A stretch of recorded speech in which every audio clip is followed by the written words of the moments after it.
Welcome to the Travel Transformation Podcast, the podcast that explores the life-changing potential of solo travel, intentional travel, and location-independent working. Whether you're an aspiring digital nomad or simply want to boost your confidence through epic travel experiences, I'm here to motivate and inspire you to go after all your wildest dreams. I'm Jessica Grace Coleman, author, travel transformation coach, founder of Flip the Script Travel Transformation Services, and your host for the Travel Transformation Podcast. Travel changed my life. Now let's change yours. You ready? Let's go.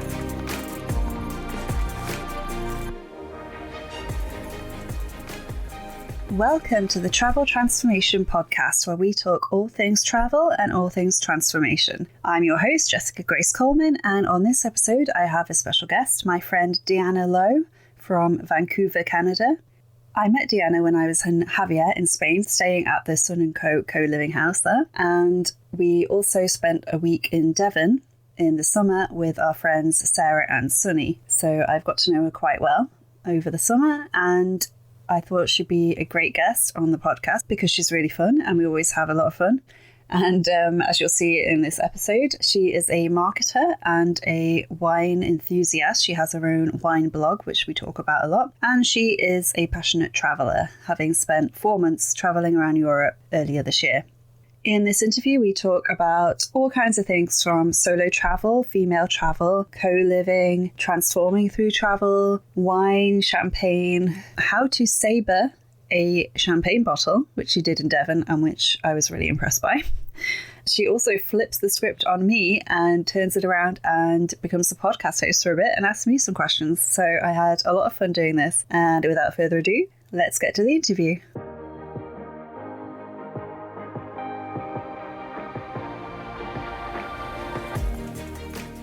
Okay, so hi Deanna, welcome to the podcast. How are you doing today and where in the world are you today for our listeners? I'm doing good. Thanks for inviting me, Jess. I'm actually in Vancouver, BC, Canada. I met you in Spain this summer in Javea, and you were doing a solo trip for how long around Europe? 4 months. 4 months. Okay, so why did you do that? And how did you decide where you wanted to go during those 4 months?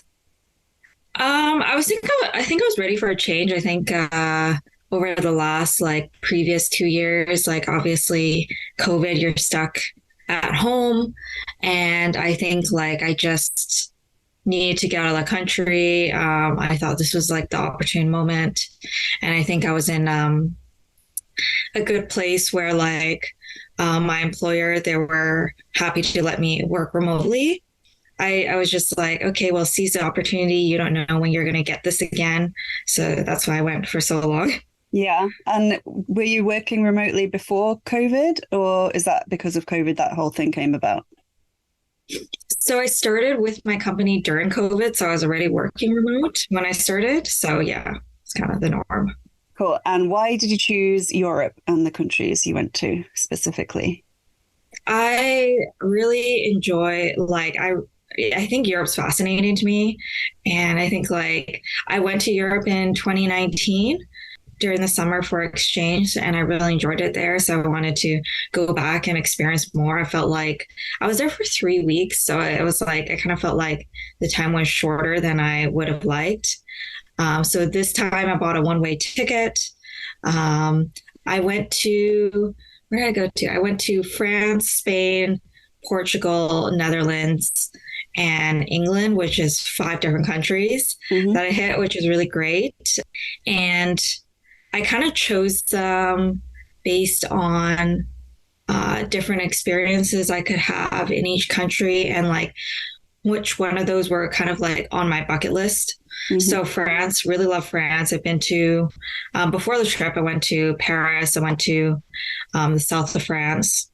So I wanted to go back to France, and, there's cheaper plane tickets to Paris from Vancouver than if I was to get a plane ticket to Italy or something. So it's a lot easier.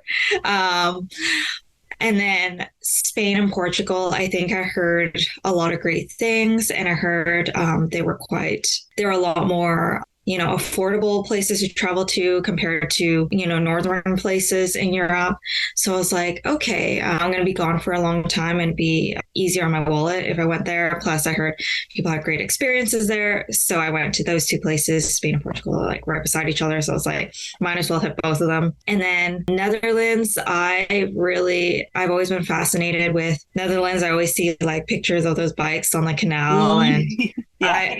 it's like, it sounds like a hip, cool, like just laid back culture. So that's why I went there. And then England, I told you this. So I was kind of like, with the Schengen rules, I'm allowed as a Canadian up to 3 months every 6 months within the country. So I hit my 3 months in Netherlands and I perfectly planned it. So I was like, I'm spending the full 90 days in Schengen and then I'm going to like run away the last day and go to England.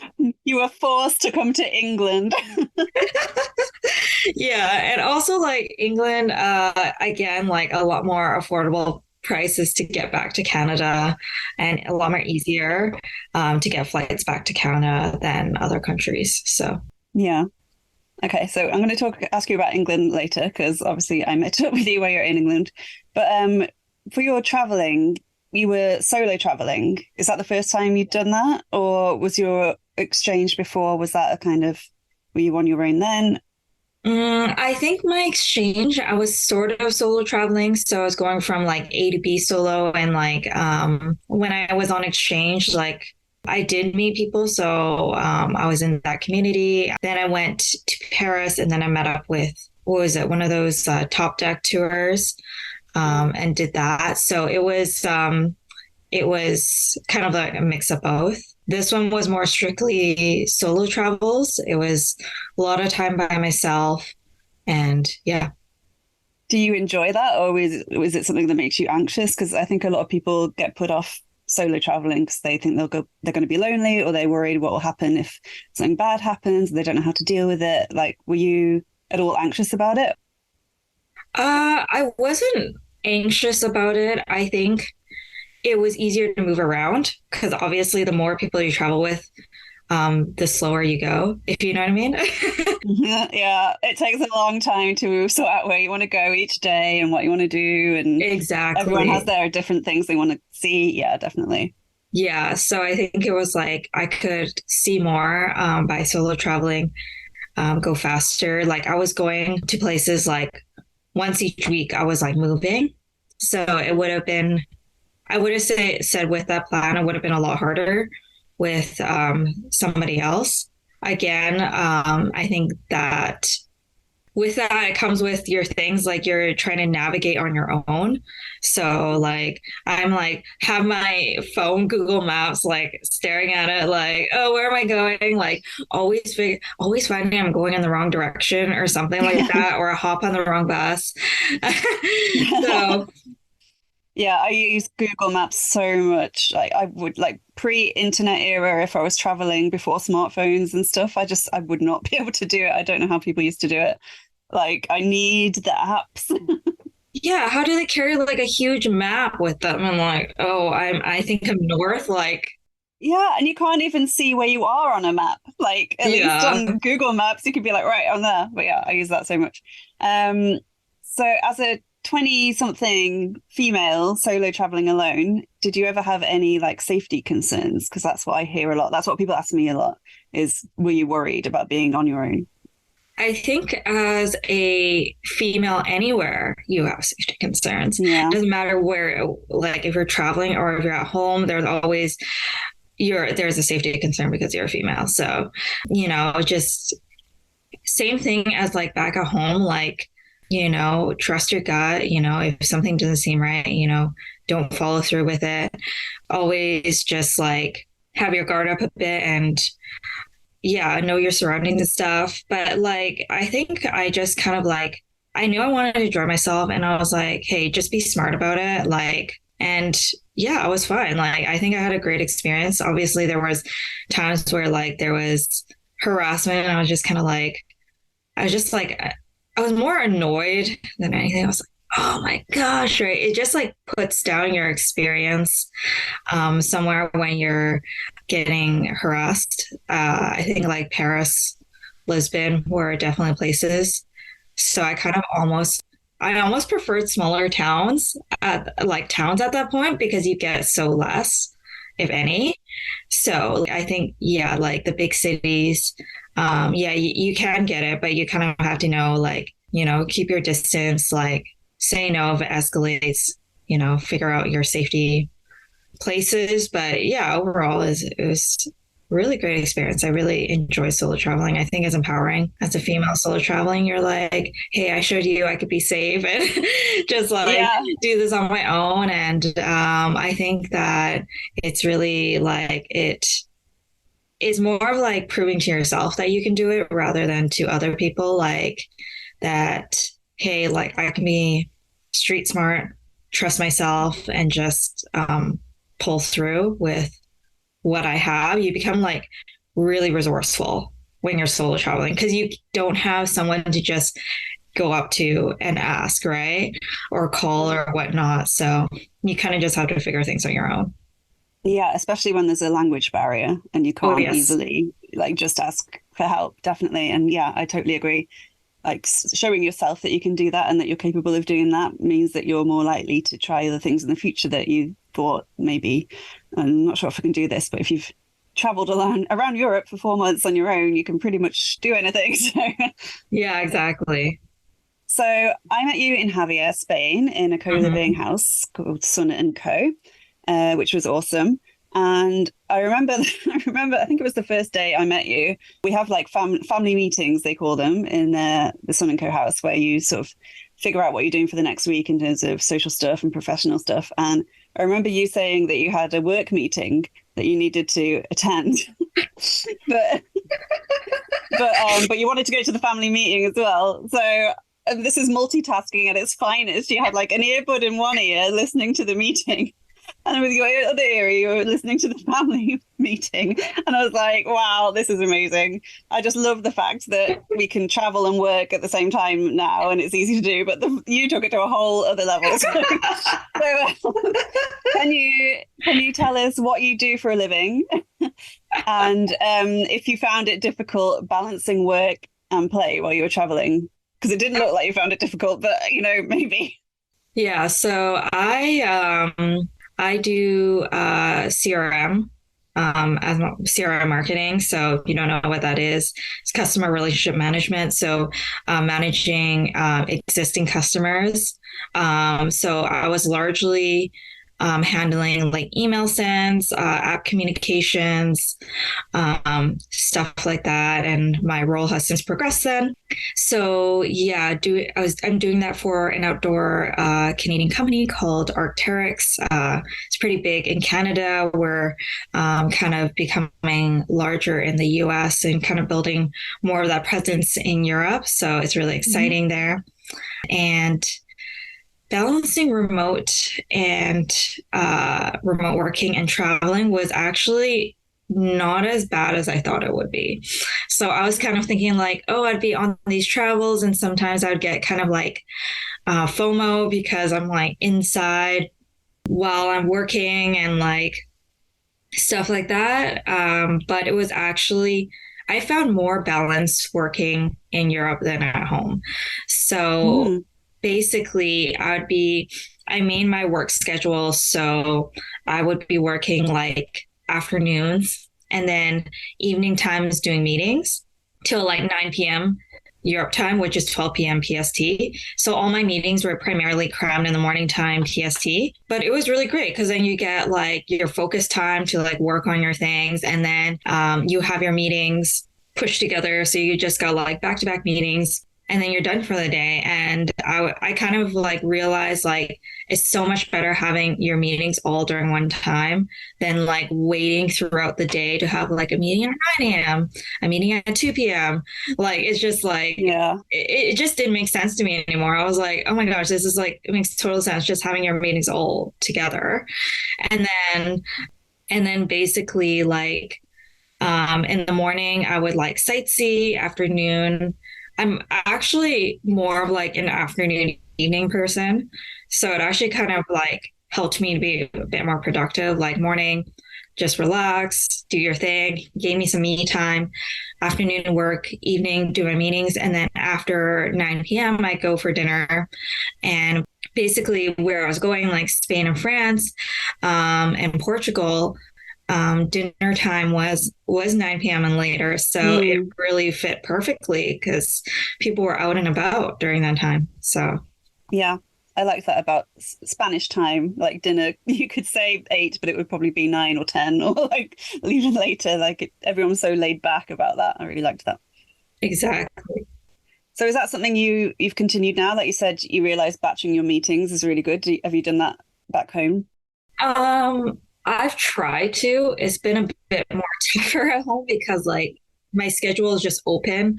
So like when I would my schedule, like when it shows up on Teams, basically would be like, oh, after 12 p.m. it's like a maybe kind of thing. So I wouldn't mind like going to a meeting if it was past 12, but like I kind of like put it off there. So like to encourage people to do more morning times. And now that my schedule is like just open, a lot of people just like put in like their meetings, which is like totally okay. But yeah, it was kind of nice to have it all bunched together. Okay, so when we were in Javier, you did a Skillshare on wine tasting. And I think it was everyone's favorite Skillshare ever because it lasted for hours. We had some great food and everyone got really drunk. So thank you for that. That was awesome. But how did you get into wine? Because I know that's one of your passions. And how did you become a sommelier? So I worked in the industry, like I worked at a liquor store. I worked as a brand ambassador for different wine and spirit companies. It's more of a contract work. So just like that's how I started to, I guess, grow my knowledge of wine. Yeah, anyways, I was working in the industry for a bit, doing like different like small types of jobs. And then in 2019, so I was telling you I went to Europe 2019 for exchange. I took this course called Brand Development and Value Creation in Wine and Spirits. And I kind of just didn't know what to expect. I kind of just took it because I was like, okay, it sounds a bit interesting. And like, I'm going on exchange, so I might as well do a course that like is not provided in my university. And it was the most intriguing course I've ever been in. It was just so cool. Like, I think largely would due to the professor. So the professor, she was this like super French, like passionate lady. And she had these lectures about the wine and spirits industry, how they've built their value and like the symbolism behind it and such like that. And like why France like really promotes like romanticism and stuff like that. So it was a really cool class to be in. I learned about Bordeaux as a wine region. I learned about Champagne, which really grew my interest in Champagne. That's why I visited it this year. And we also talked about Cognac. Yeah, really, really interesting talk there. So it's kind of where I grew a lot more interested in the topic. And then I started my wine blog in actually like it was just like right before the pandemic, like February 2020. I started my wine blog there, and this was just to help educate people about wine because I felt like there was like talking to different people about wine. I kind of realized it was quite obvious that there is, in Canada at least, there is like a big knowledge gap between people who know a lot and people who don't know a lot.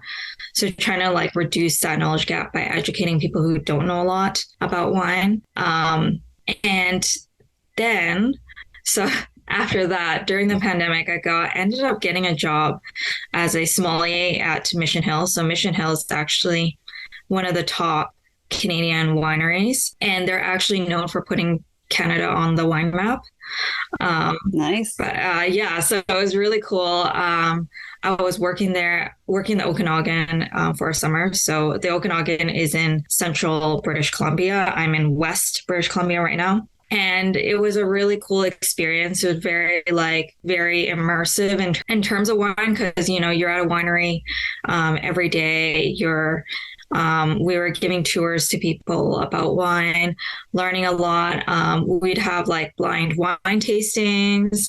Think about like unlimited wine to taste, right?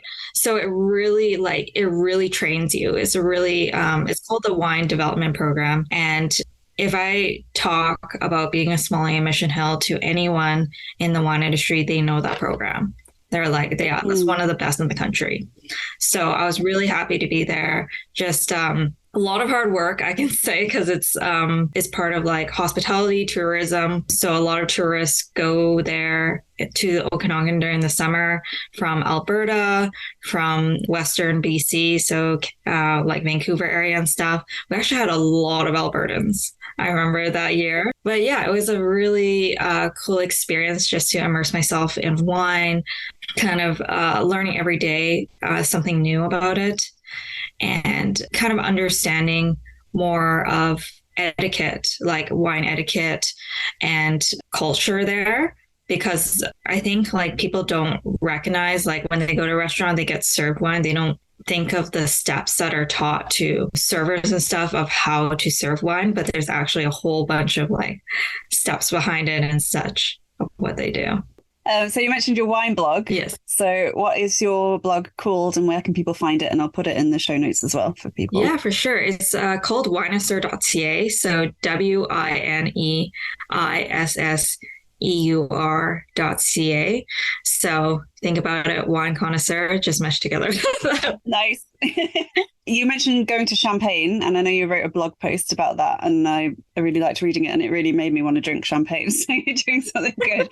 So what was it like going to Champagne, and would you recommend people go there, whether they know a lot about wine or not? Like, is it a good place to visit anyway? Yeah, Champagne is really cool. I think Champagne, to be honest, like when I went to the region, not a lot to do there except for drink champagne. So, I mean, that's not too bad. Well, if you think about it, like I went to Porto too, right? Porto is like a whole city. So it's like, yeah, you have other things to do other than like port tastings and stuff. Right.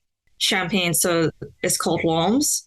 Hopefully I said that right, because my French friends were like correcting me constantly about that word. It was hilarious. I said like reams. I said like all this other crap. Like, you're saying it wrong.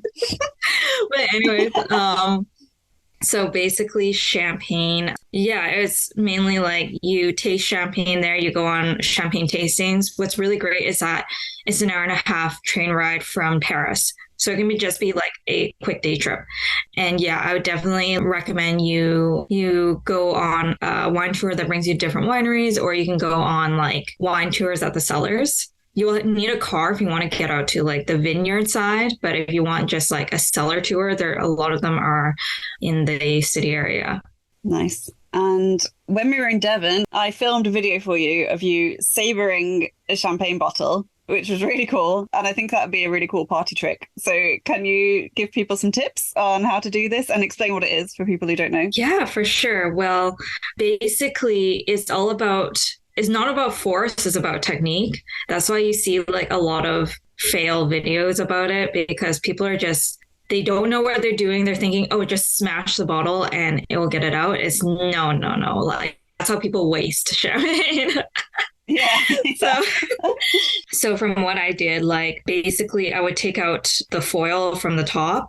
Make sure your champagne is obviously, chilled in the refrigerator. Take the foil off the top, and then there's like a muslin, like a cork wire on there. So what I did was, while I was holding it down, I would unscrew it and move it up the rim. So there's like a rim part above where it's tightened. So the rim, and then below is the cork cage is tightened there. So I moved it up the rim, and then basically holding down the cork, because these corks, they explode fast. Like once you just let the cork wire off, they come out really fast. That's why I was like holding on to it. And then basically you find what they call the seam of the bottle. So you look around the bottle, you see there's like a line, and that line is where the bottle was meshed together. That is the weakest part of the bottle. So that's where you want to be hitting. So, and then basically go to somewhere, you know, with space where you're not going to hit anything, anyone. So you have your tool of choice. Most people have, or I wouldn't say most people, but the go-to is the sabre knife. So that's the go-to. We didn't have it at the time, so I used a wine flute. You can also use things like a butter knife or a spoon.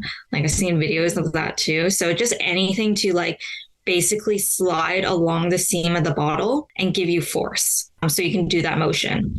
And then basically I put the kind of like the foot of the wine flute along the bottle and kind of like practice that motion, just the sliding. So you slide from what they call the shoulder to the neck of the bottle. So you're holding onto the body. Make sure you have a firm grip of the bottle. You're sliding from the midway to the bottle to before the rim. So you're hitting it. So I was practicing the motion a bit. Once I was ready, I let my thumb go of the off the cork and the muslin, and I slid, hit once, hit twice, came off. And yeah, I was so shocked because that was like my first time doing it. So I was so like happy that it was successful, especially with, I think it was like because the bottle I had was from Champagne, it kind of gave you some good luck there. Yeah, no, it's cool. You're very natural at sabering. I also like how we were sort of on top of a giant hill and the cork sort of went flying off into the distance and then just like slowly roll down the giant hill, like all the way to the bottom. It's quite a good ending. So that was when we were staying in our friend Sarah's house flat in Totnes, Devon. So we went there for a week with Sarah and our friend Sunny, who we also met in Javea. And I like Sarah's story of how she came to live in Totnes, because I find it super fascinating that she went there for a weekend, decided within 6 hours that she wanted to move there from Birmingham, and then looked at houses the next day, and then the day after that she put an offer in and like bought her flat. So she told us this when we were in Spain, and we were like, wow, Totnes must be really nice to want to do that. So we all went to visit her, and then we did loads of activities. She set up so many things for us. It was like a really cool week, and we were working as well. And I think my favorite was when we went on the canoe trip.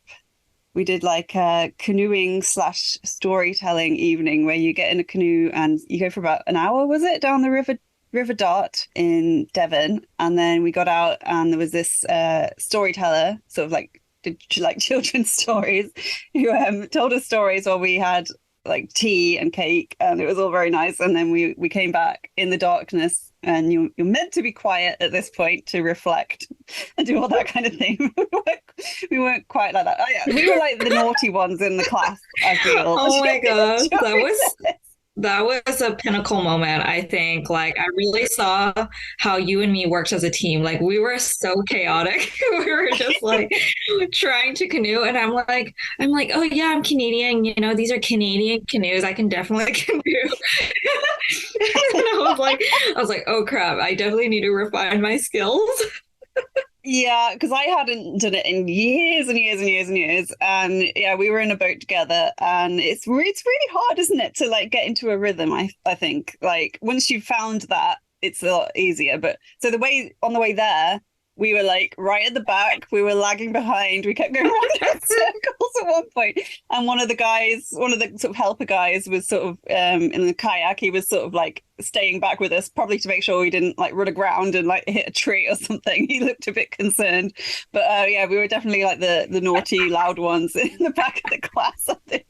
But I think we got into it like just before we stopped, and then on the way back, I feel we were like right at the front on the way back, weren't we? So I think we would definitely get the award for most improved.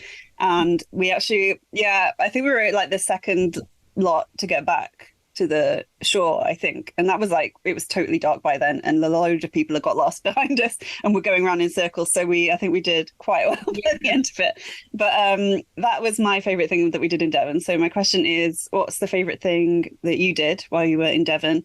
And were you always the naughty school kid in the class? Because that's why I picture you being like at school after that experience in the canoe. Favorite part. I had so many favorite times in Devon. I think like I really enjoyed sabering the bottles, obviously. I think the high tea we went to, so that castle that we went to for high tea, that was really cool. I said that joke when we saw like all these nice cars, and I'm like, oh, sugar daddy Bill. It really was. I can't remember the name of the place, but I will find it so I can put it in the show notes. It's on Dartmoor, wasn't it? We had a day sort of driving around Dartmoor, which was really nice, and it has kind of like really good atmospheric Dartmoor weather, and we saw the wild ponies and everything, and it was really nice. And then we went for afternoon tea in this really nice place, and it was like Bentleys and like really nice cars everywhere, like certain aged men walking around. They all had their golf carts. I was like, oh my gosh, this is definitely like what you would imagine. No, I really enjoyed that.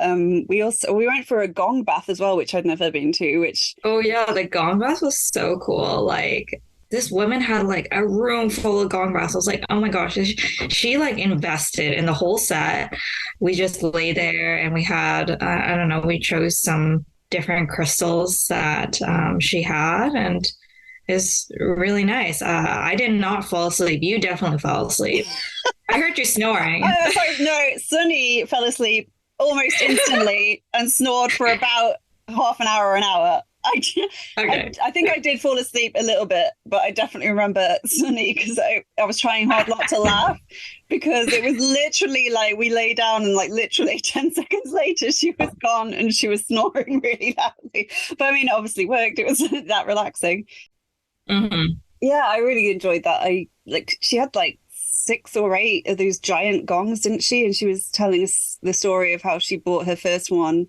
And like just one of those gongs on its own was about £5,000. So like she heavily invested in this, and it went on for 2.5 hours or something. Like it was really good value for money for like the amount of time we were there. And I did feel very relaxed afterwards, and I didn't really want to move, like get up afterwards because I was just all like serene. So yeah, a gong bath, or I think they're called sound baths. If you've never tried one, then I would recommend doing that. I also really liked our dinner dates in Devon, because Sarah's place is so nice. It had such a lovely view over Totnes, and in the evenings we would have dinner and she would like light candles and she had like bunting everywhere, and it was just really cute. And it was just really nice, because that's what I enjoy most about staying in co-livings and stuff, like the family dinners, the communal dinners. But it's quite nice sometimes when it's just like 4 of you and you can actually talk, and there's not 20 of you trying to like talk to each other, which is what you get in co-livings.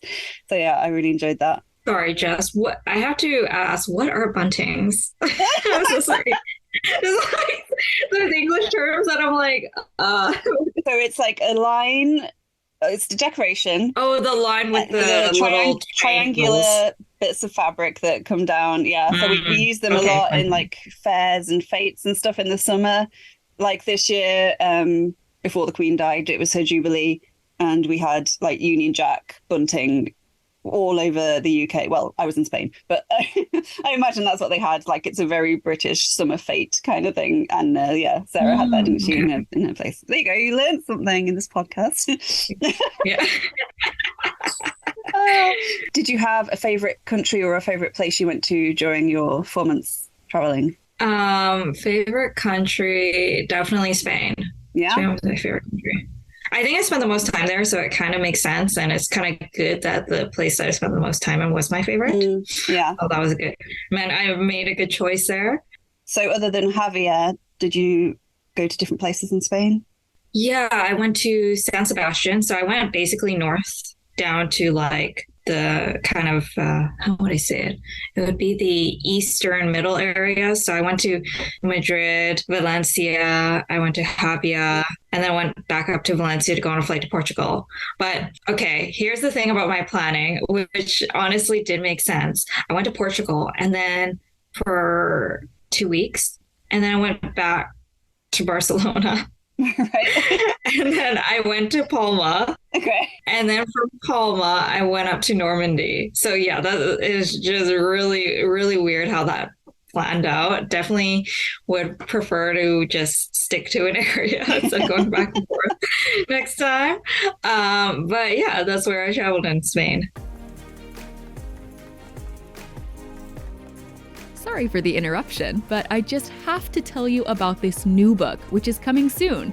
Intentional Travel Transformation. Boost your confidence, conquer your fears, and finally become the person you've always wanted to be by Jessica Grace Coleman. This book takes the idea behind the Flip the Script Academy and Flip the Script Travel Transformation Services and puts it into an easy-to-digest guide to reinventing yourself and your life, including transformational stories from actual Academy members themselves. Join the Academy now at traveltransformationcoach.com/academy to have the chance to be included in this book, or sign up to the mailing list at traveltransformationcoach.com/free guide to be the first to know when it's released. You'll also get an awesome travel transformation guide, as well as tips, tricks, and hacks on how to flip the script on your life and transform through travel, which I think is a pretty great deal. And now, let's get back to the Travel Transformation Podcast.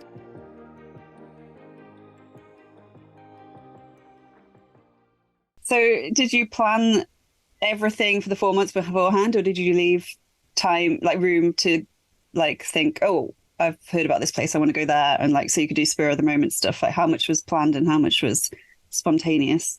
I had some things planned in mind, and I went up to I planned up to 1.5 months or so. Like it was kind of like one of those things where I was like, okay, this I can plan later, this I can plan earlier. You know, hindsight, I probably should have planned a bit earlier with some of the things, especially with like flight prices going up and stuff like that. I was like, oh, why didn't I buy my flight earlier? But yeah. And any countries or places left on your bucket list? Like, do you have anything in mind of where you want to go next? I do want to do Italy. So my family really wants to go to Italy this upcoming summer. So we'll see if that happens. I do want to go to, what other places do I want to go? Definitely want to go to Thailand, like Southeast Asia, Thailand, Vietnam. I heard great things about them. I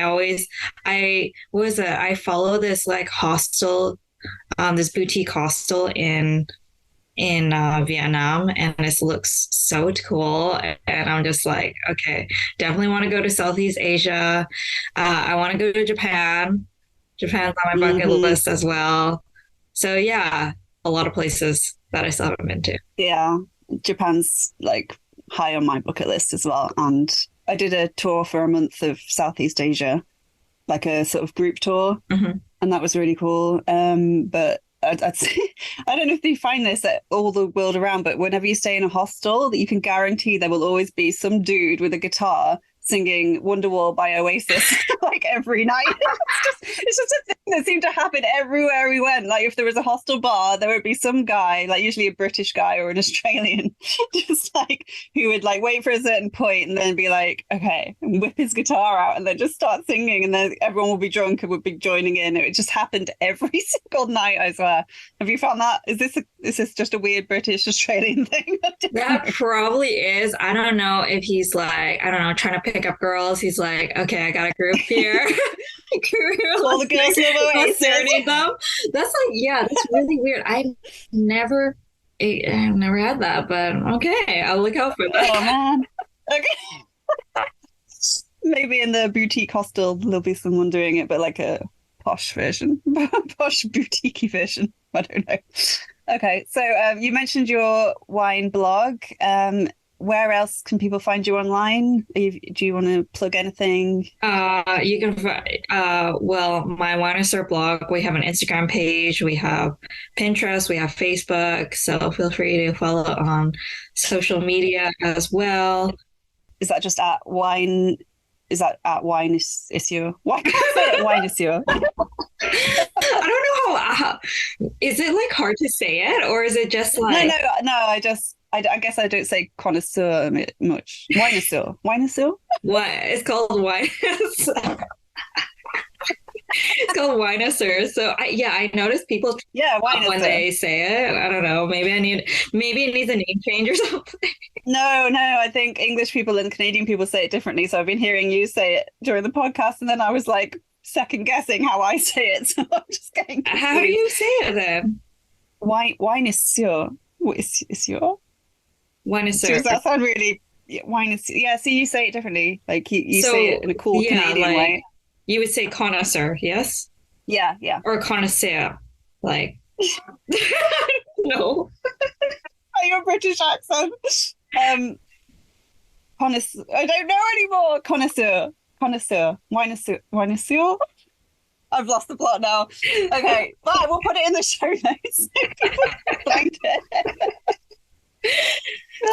No, you do quite a good British accent because you were doing it quite a bit in Devon. Oh my gosh, I still think I still think my British accent needs work, but it's quite good though, because like some people would try it and would sound like ridiculous, but I think you got some of it down quite well. I think I got good, and then I came back to Canada and got bad. So I need to I need to go back there and just listen to, especially your lingo. Like your lingo is like actually is so funny because it's just like sometimes you guys say something and I'm just like, what was it when Sarah said garage? And I was just like, huh? I was like, do you just call it garage garage? And she's just like, yeah, it's garage. Garage is like more high end. And I'm like, oh, well, I guess Canada has very high end garages because we call it garage. I remember having this conversation because we were like, oh, garage is so posh. And you were like, it's not posh at all. And this happened so much during the week. You were like, wait, what did you say? That's a word? Yeah, you guys say basil, right? Basil too? Yeah, not basil. Basil. Oh my God. So funny. It's so funny how people have like that name too. Like it's a name. And when you say you're like, it's basil, and they're like, no, it's basil. So like people, when they have it a name, they have it the English pronunciation. Yeah, there was actually a guy in when I was in the Basque Country before I came to Javea, and he's from the Ukraine, and he's called Vasia. But to make it he lives in London, so to make it easier, he said, just call me Basil. But because there were so many people from all over the world there, people were calling him Vasia, Basil, Basil, and it just got even more. So it's just like we should have just stuck to the actual name. But yeah, and yeah, I remember by the end of the week in Devon, we were just talking ridiculous ye olde English, like, oh gosh darn, and tally-ho. Bloody hell. Bloody hell. Oh my God, you love saying bloody hell.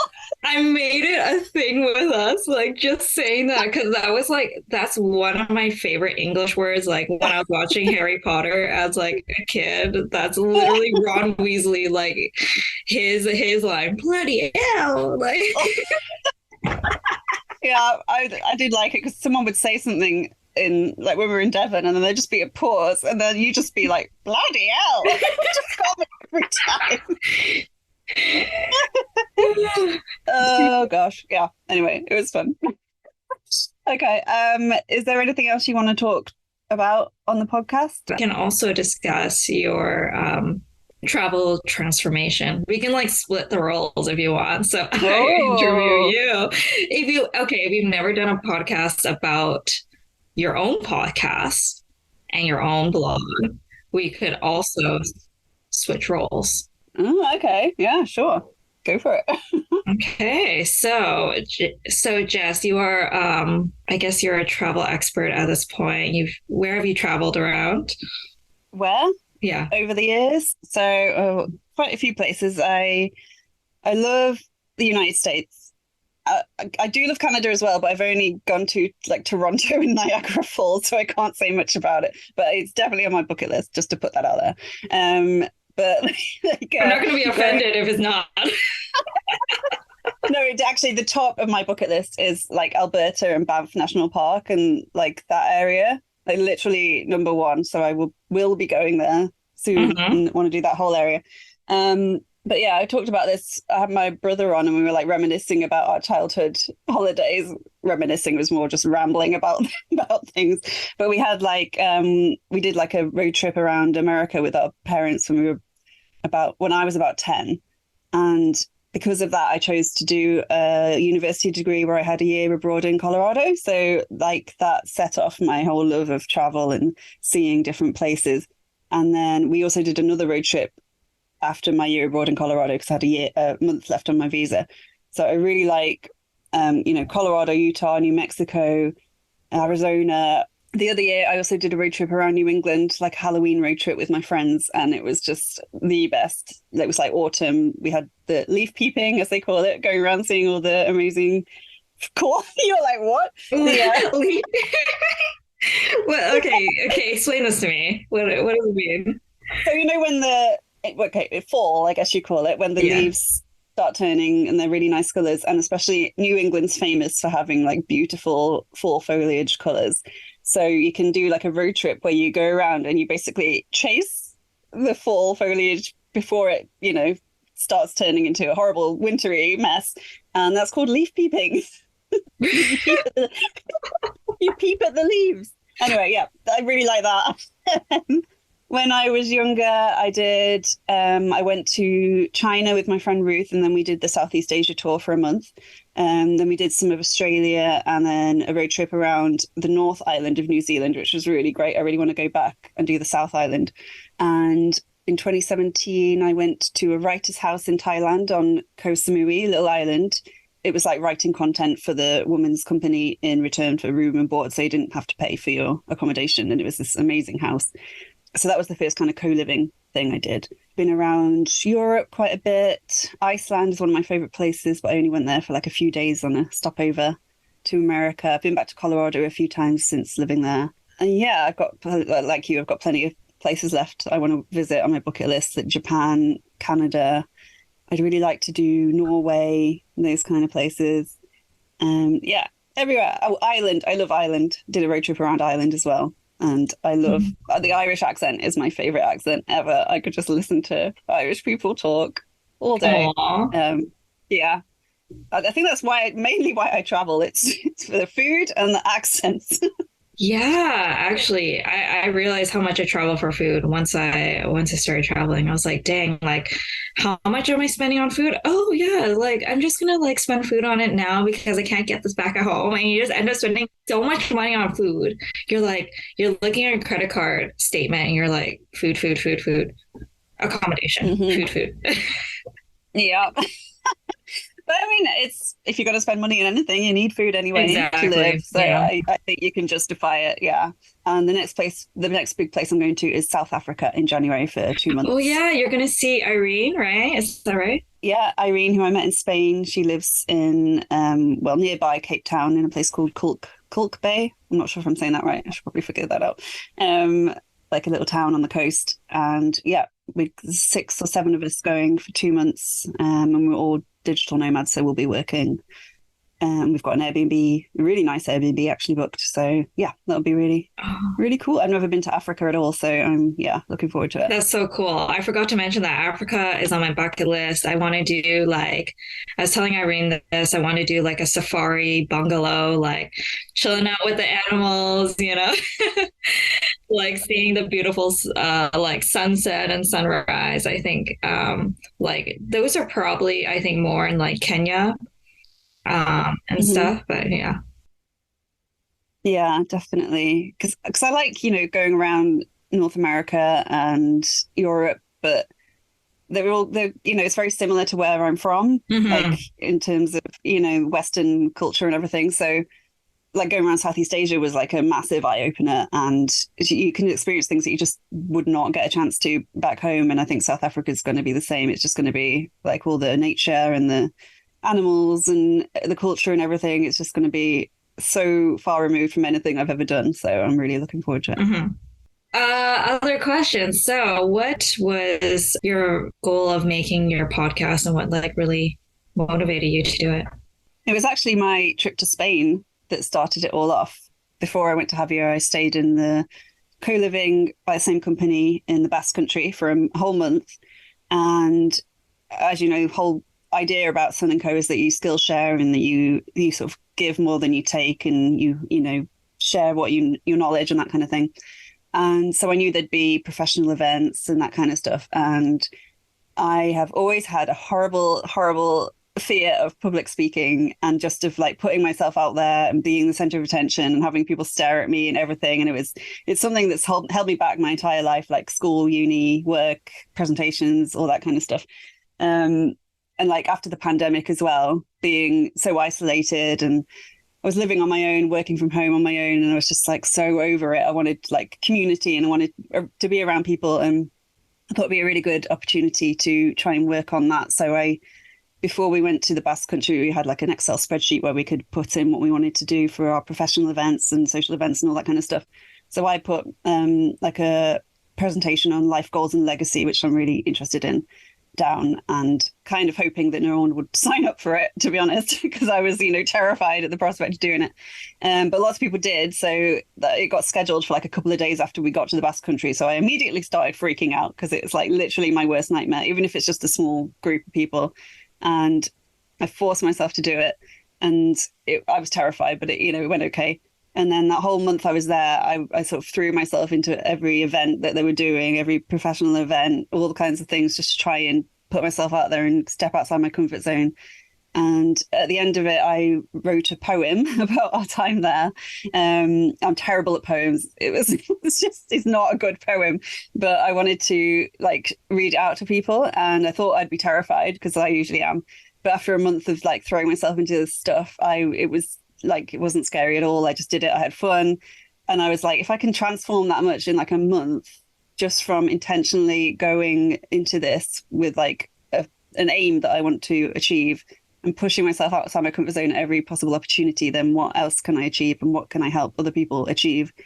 And I think travel itself, it boosts your confidence, as we were talking about earlier. It shows you what you're capable of, and it can be a great way to like conquer your fears and, conquer your self-doubt and limiting beliefs, of which I had many.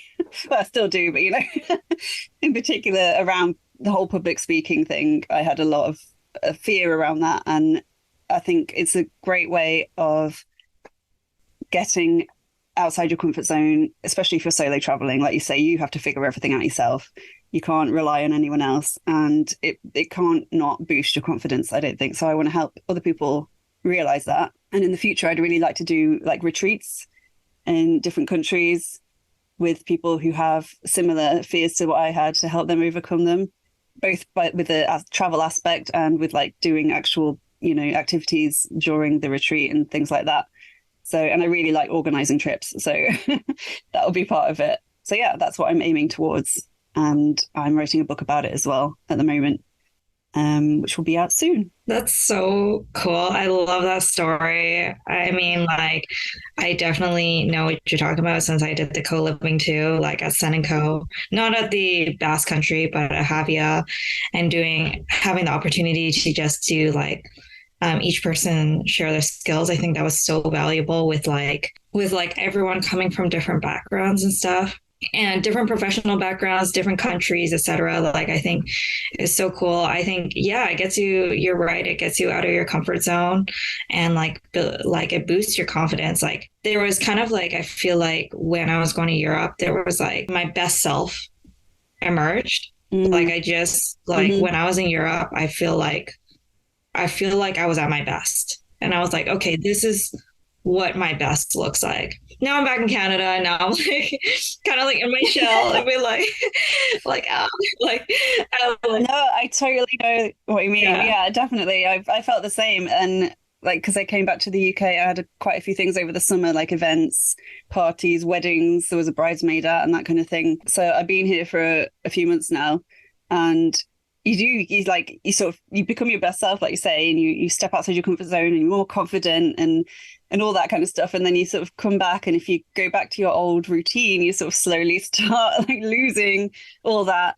And I was very conscious of that, like especially with the public speaking thing. But fortunately, I've had a few sort of things over the summer that I had to, like my parents had their 50th wedding anniversary, and they had like a garden party, and they asked me and my brother to do a speech. So I wrote another crappy poem and we said that in front of all my family and neighbors and stuff. And before that would have totally freaked me out. And like, because of what I did in Spain, I actually enjoyed doing it. And then my friend, I was a bridesmaid at her wedding, and she asked me to do a speech. And that before would have been my absolute worst nightmare. Like, I would have done everything I could to try and get out of it. I would have come up with every excuse, just tried to get out of it because I could not think of anything worse. But this time I just went, okay. And I wrote another poem. It seems to be a theme. And I read that out at her wedding. So it's kind of like, I've kind of kept it topped up, if that makes sense. And I think you have to like you're like, what does top mean? So instead of like having Spain where I did all this stuff and then I came back and it just, it went down and down and down because I didn't do any presentations. I didn't do any public speaking. I like every couple of months I've been doing something that has made me like forced me to become my Spanish self. My Spanish self is not the right word. My Spanish self is Jessica, by the way, which I prefer to Jessica. I think it sounds so much more exotic. Oh, yeah, yes, Yeah, Jessica. So yeah, I think it's because I think people always have that. They go on these like life-changing trips. If it's like, once in a lifetime, they've saved up for years, they go on this amazing trip. And then it's what they've been looking forward to for years and years and years, and what they've been planning, and the anticipation's been really high. And then they go on it and they have a great time and they come back, and you kind of like, it's all, it doesn't go downhill from there. That sounds bad. But, you come back and you sort of feel a bit like, oh, what now? Or, like what that's done. And a lot of people have this, I think. They have a sort of come down from like an amazing trip and all the good things they got out of it in terms of like personal growth or self-development or whatever, and they start sort of going away again. And I think you have to find ways to keep it topped up. So top meaning like you keeping up your, like you top up a drink. Like if you're having a drink, like you got a beer or something, it's getting a bit low, you top up the drink. Yeah. You'd fill it again. I'm now questioning if this is even a saying. I'm like, is this an English term again, or is this just in general just you? Yeah, it could be just me. You keep it topped up. Yeah. Yeah, because like if I ask for if I want them to fill up my glass of water, I say like a top up. Yeah. So maybe that's, I don't know if that's more. Well, like, maybe you're too young for this, but before we had phone contracts, we had like SIM cards and you would have to top it up with money. Yeah.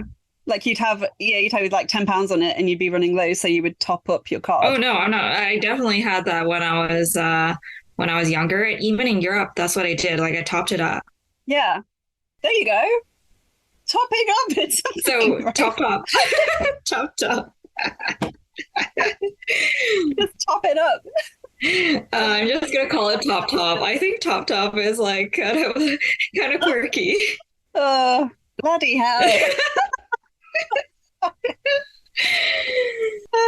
But yeah, I think you need to keep these things topped up. Otherwise, it's like you use it or lose it. If you don't keep adding to a skill or keep practicing or keep trying out, then you sort of end up back where you were before. That should be your slogan, like top it up. Be like top, keep it up, or was it? Do you say keep it up or lose it? Use it or lose it. Use it or lose it. Yeah. Top. Use it, lose it. Top up your transformation. Yeah. I like that. I'm glad I'm making you cry again. Yeah, I am crying. I was like, oh, I'm gonna have it like makeup everywhere. Do you cry on all your podcasts, or? Yeah, no, the first time I cried on the podcast. Okay, good. I'm glad I helped you reach a milestone. Thank you. Okay. Yeah, that's basically sums up all my questions. I think you answered them pretty well and shared a lot. I don't know of any other questions because I'm just thinking of top. top top. I don't know. I'm gonna have to go Google now in case I have made it up, and then I'll have to cut it out of the podcast because no one will know what I'm talking about. I think, I'm pretty sure it's a thing. Yeah, I think you have showed me how beneficial it is to have an English friend. Just like all these terms. I feel like my vocabulary has been increasing since we started talking. Like all the different words I'm learning these days. I wish I could remember some of the ones in Devon that because there were so many that you just were like, what are you talking about? And I can't think of them, but I think I asked you what buggers was it? Oh, was it? Yeah. What was it called again? It was bugger, and you kept saying Bugger. Bugger. Trying to do it with a posh accent. Yeah, Sarah found that hilarious. Every time you were like, "Oh, that's a bugger." Yes, it's a bad rude word if you use it in the oldie sense. Like we say like "oh bugger," like "oh shit," but it also means something else that we don't want to go into. Oh, okay. Well, you can like tell me offline what it means. Okay, cool.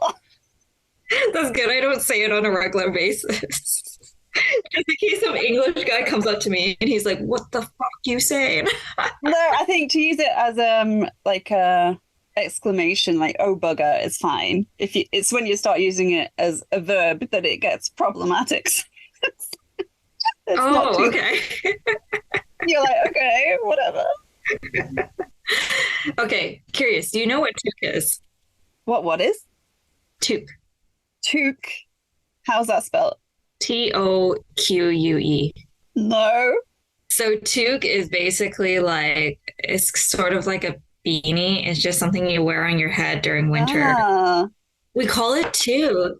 And I realized how many, like, it's a Canadian thing. Like, people don't call it a toque. I realize even Americans don't call it toque. They're just like... I've never heard that. So it's just like a beanie? It is a beanie, but it could also encompass, like, different, just, like, warm hats you wear during winter. Ah, okay. I'm learning things as well. Mm-hmm. Toque. It's quite a cute word. I know, toque. That's the most Canadian I get is saying toque. I don't say a boot. Toque. A boot. A boot. Yeah, people are like, "Oh, Canadians say a boot," and I'm like, no, like, you know, maybe like those like maybe Central Canada like rednecks say a boot. Oh yes, we had this conversation.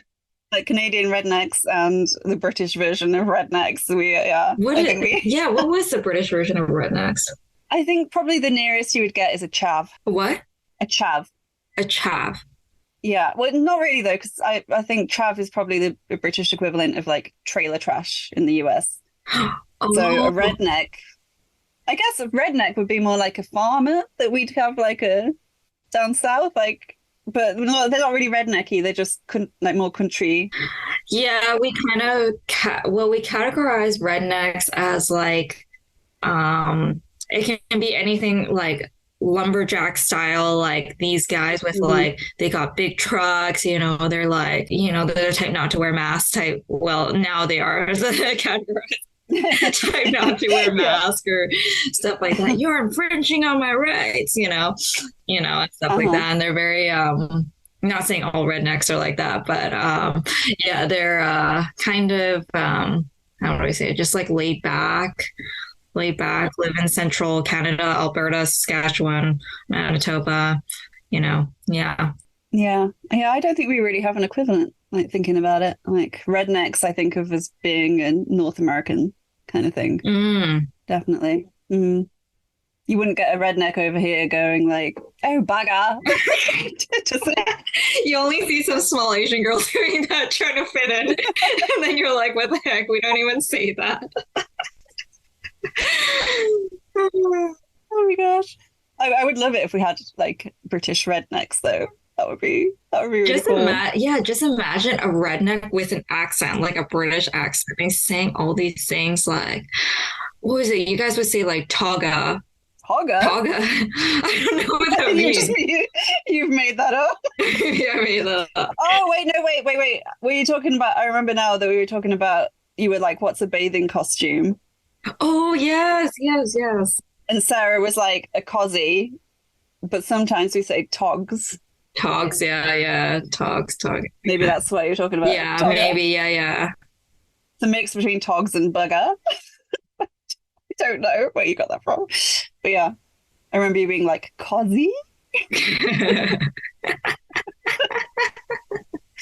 Anyway, yeah, we could go on and on about like differences in Canadian and English words. But yeah, we should probably stop at some point. Otherwise, we'll just go into all the swear word stuff. This is what usually happens. Actually, I do enjoy them. I mean, Canadian swear words, they're probably quite standard. Yeah, I feel like English ones would be the ones I'd want to know. Because that would be like, yeah, you just say something and instead of somebody getting mad, they're just thrown off. They're like, what did they say? Yeah, we do have some weird ones, definitely. Maybe that's a conversation for a different podcast. Oh my gosh, travel transformation, like transform your language. X-rated. Yeah, I know. Yeah, transform the way you speak. And then, a bunch of swear words and just like different terms that you can use to just like throw people off. Oh my gosh, that'd be... That would be really fun, actually. That is also, apart from the food and the accents, that's also one of my favorite parts of traveling, is exchanging swear words and learning swear words in different languages as well. I know some French ones too, so I can teach the French ones too. So you can say it while you're in Paris, and then if you say it, you don't say it with the accent, they would kind of look at you like, huh? Like, just imagine. Yeah, I was when I went to Paris, because I went from Valencia to Paris, I was trying to try and learn a few words before I go. And I used to learn French, and I was trying to like remember some of my French. And the first time I went into a shop in Paris before I got to my Airbnb place, I was like, right, we're in France. And I walked in and just went, hola! I was just like... and then I was like, oh, I mean, bonjour. And then I bought some stuff and the lady gave me the bag and I went, gracias. I was like, oh God, no, not going to happen. It is hard though. I mean, you must have had this going from country to country. Like you kind of forget where you are and which language you should be using. You're making me tear up a bit. So that was... You're both crying now. Yeah, oh my God. they're looking at you like you're obviously in the wrong country.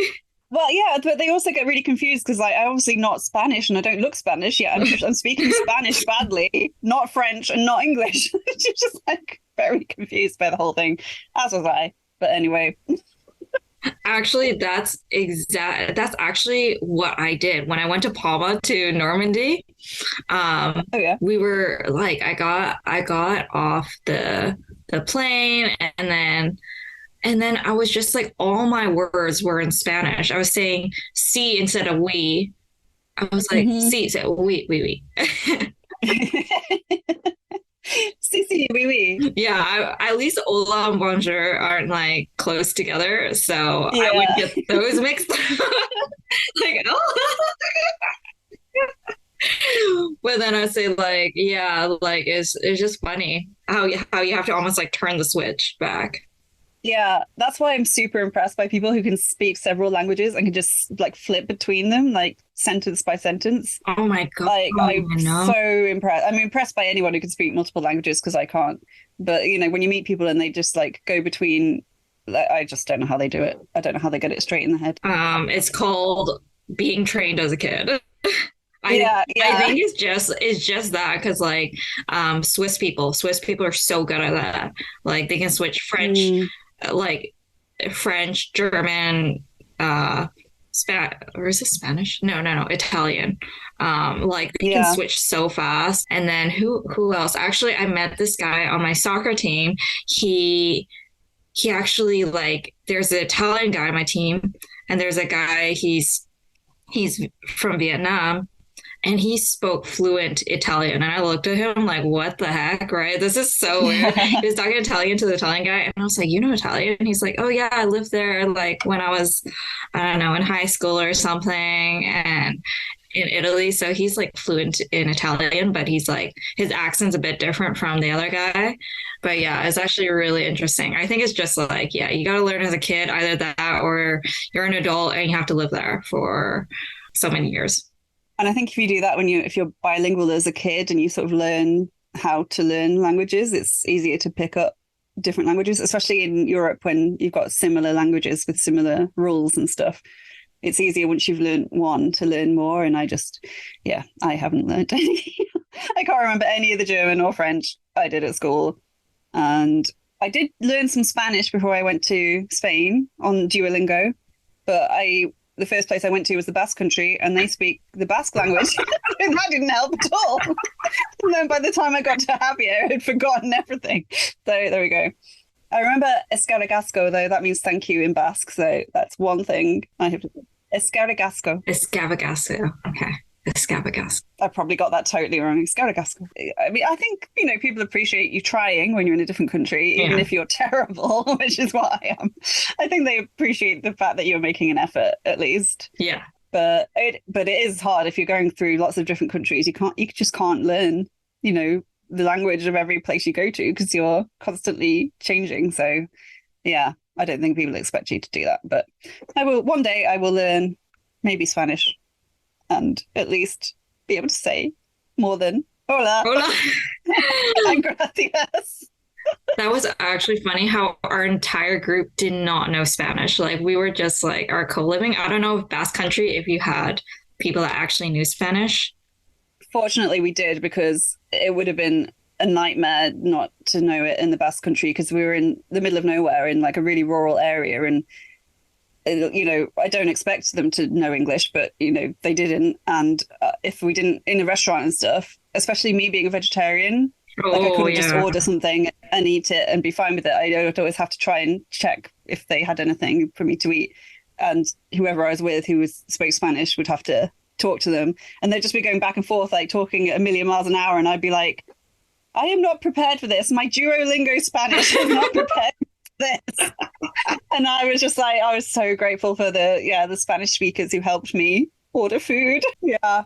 That's it, isn't it? Ordering food and figuring out transport when you don't know the language can be a bit of a nightmare. But most things you can sort of get around with like a few phrases. But yeah, those things are definitely more difficult. If you don't have any more questions, then I think that's it. Yeah, we're done. Yeah. Bloody hell, we made it. Bloody hell. Yeah. Bloody hell. What do you say? What do you say when you win in like English? When you win? Yeah, like England English. Is there like a saying when you like win? England English. When you win what? I don't know, just win in a football game or something. Football. If we're talking football, then you'd probably get a load of football hooligans. Well, not everyone who likes football is a hooligan. I'm sorry. You get a lot of drunk football fans shouting things like, "Yeah, you bastard! Take that, you bastard!" I love that. We like saying bastard. Yeah, probably something like that. Yeah, you bastard. Get in. Oh, no, they say get in football. They're like, get in. Yeah. I like that. Go on, my son. Go on, my son. Get in. As you can tell, I am not a football. No, that would actually make sense if they said, get in. Like, yeah. Get in, my son. Get in, lads. Yeah. Oh, they say lads a lot, don't they? They're like, come on, lads. Yeah, I always say if I see like a bunch of guys out on like a stag do, like a bachelor party, my brain just goes like, lads. You can just imagine them like going to the pub and like downing a load of beer and just being like, lads, get in. Get in, my son. Oh my god. I apologize to all English people, even though I'm English myself. That was terrible. Okay, well, thank you very much for being on my podcast, and thank you for interviewing me on my podcast as well. That was very cool. I've got more content now, so yay. Oh, you're welcome. Happy to do it. This was like really fun. Definitely. Awesome. Cool. Bloody hell. Bloody hell. Toodaloo. Toodaloo, toodle pip. Thank you. I'll see you soon. Bye. Bye.